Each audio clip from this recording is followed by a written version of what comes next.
All right, final preparations are underway today in the United Kingdom for the Queen's funeral. And with more than 500 foreign officials set to attend, it will be one of the biggest security operations in UK history. KTLA's Lauren Lister is live in London with all the details. Good morning.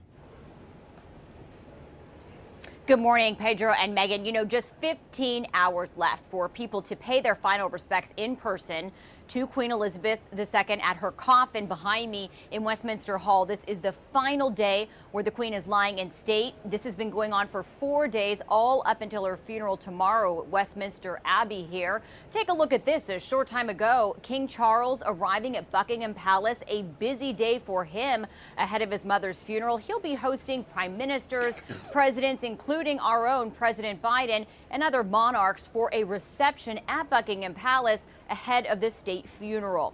And take a look at this. Here is President Biden and the First Lady arriving in London overnight. We've learned today they're set to pay final respects to the Queen themselves, sign an official condolence book, and join that reception hosted by the King. This as the United Kingdom is gearing up and dealing with the largest gathering of leaders in decades.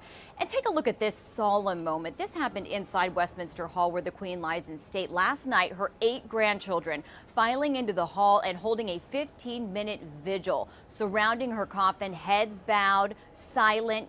Prince William at the head of the coffin, Prince Harry at the foot of the coffin. They are the King's 2 sons, and they were the only ones in full military uniform. And that's a big deal because Prince Harry's no longer a working royal, so he hasn't been able to wear his uniform during other official events, but we're told this came at the request of the King himself.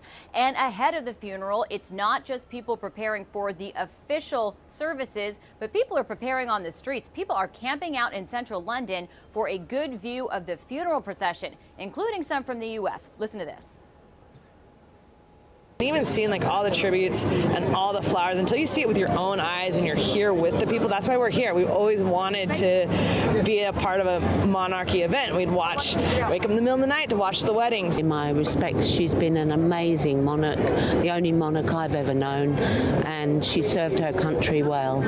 I was at Diana's funeral right outside the Abbey, so I wanted the children to experience what I experienced.